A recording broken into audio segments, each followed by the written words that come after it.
Okay guys, I'm going to service my T7. I'm going to change the oil anyway, I'm not going to do a full service. I'm just waiting for this fan to come on. That'll just get it up to the right temperature for when I want to do my oil change. Beauty.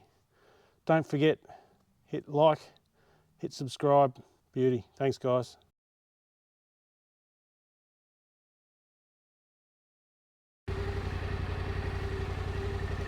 I've just been riding it around the block a few times. I'm in suburbia, so let's just get that fan on.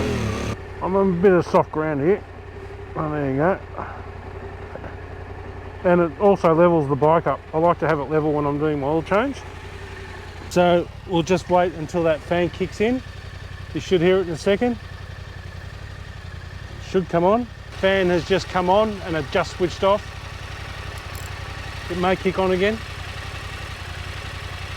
But I'm happy, once that fan's on, I'm ready to go.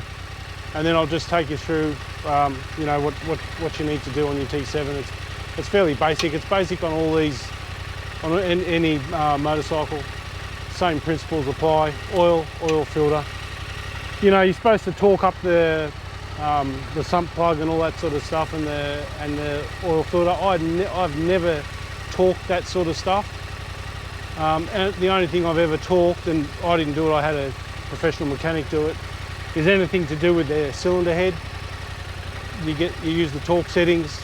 Obviously in workshops and that, when they do service your bike, they probably do use torques and things, but I'm just going to go through the basics, what I've been doing for years. So let's get into it, and we'll make it pretty quick so you don't have to hang around for too long. And you can get out and have a crack yourself. Let's go. Here we go. You can hear the fan on. So we're ready.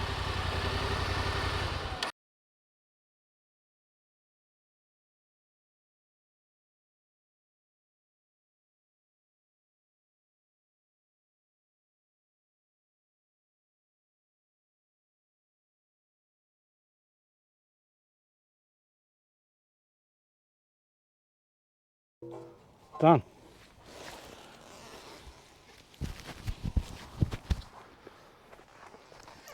So that's all those, that's my bash plate out. And then I've got this, my oil tray. I'll put under my sump plug there. Now, bash plate off. It's quite hot. We've got a 17mm ring spanner. I'm going to go on the other side of the bike to crack it. It's a bit tight. So, yep, I'll go over this side. And I'm just going to push down and crack it. I'll just move that out of the way. There you go. That's cracked. And because there's a bit of heat, you know, I mean, you don't have to. I'll just chuck these gloves on. They're just cheap, you know, disposable mechanics gloves. I use these for everything like this. And I'll just keep a bit of pressure, you know, just keep a little bit of pressure on the, like, you push in. You can put a socket over the top and push in, but you push in until it's completely out. See the oil coming, and just pull it straight out. There you go. And then I have a rag here that's got a washer on it. It's got one of those, you know, the washers that you need. And yeah, I probably should put a new one on, a crush washer, but I don't have one with me. And yeah, I probably should, but it's not leaking. If I don't have one, I don't have one. But in theory, you probably should put a new crush washer on it. So we do that, and we'll see how tight this, oh no, it's got a 17mm, see if I can, oh, that's easy. There you go. Oil filter came off quite easily. I had this just in case, but it's got a 17mm on the outside. My bike's, you know, quite level. All right guys, we're back. So what I'll do is I'll just wipe up around here around my oil filter where that's going to sit, and then I'll wipe around where the sump plug obviously goes in. And I've got my oil here because that way you can buy your oil in bulk. I'm using a 1040 fully synthetic. You don't have to use that. Just use whatever, whatever oil you want. I'm no expert in what oil to use, but I tend to go for the fully synthetic. I'll get my sump plug, put it back in. Torques, check your torque settings if you want to do torques. I'm not a qualified mechanic. I just go by feel. And I know next time I go to take that off, I know what to expect as well. I've never had, the amount of oil changes I've done on many bikes, I've never had one of my, oil plugs leak or come out. And then my oil filter, this one's it's already pre-greased. I'd normally put oil on that, but this one here, it's a high flow filtro. Got it from the bike shop.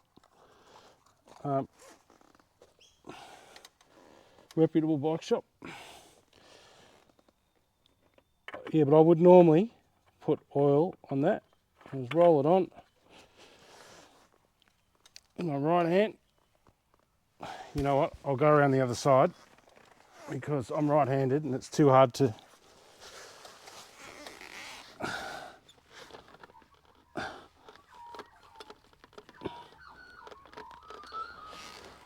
That's probably enough for demonstration purposes only. I'll chuck my belt on. Just there you go. I just do that on my oil filters. You don't want to, over. What I can just see there is a little bit of the grease just sort of popping out a tiny bit on my filter because this one's pre-greased. I wouldn't even normally use that as a gauge, but that's what I can see. That can go into recycling oil. Let's get all this cleaned up. Dirty job's done. They can come off.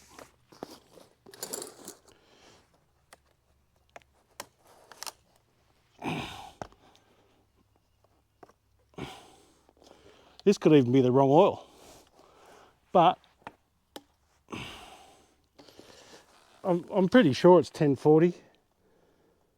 I think all these, no, for me, you use what your manual says and what you feel comfortable with, and it probably does say 1040 on mine. That's quite a standard. So I'll just go 1 litre. Oh.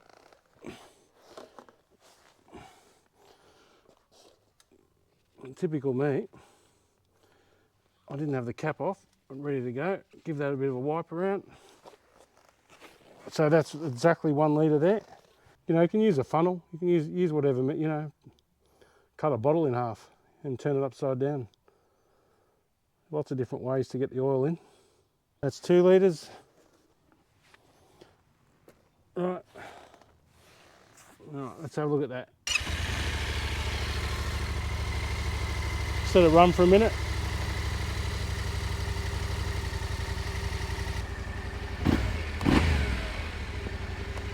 Pump the clutch a few times. Get that oil around. I'm just under the top line and you just want to be in between there. So beauty. Don't forget, hit like, hit subscribe. Beauty. Thanks guys.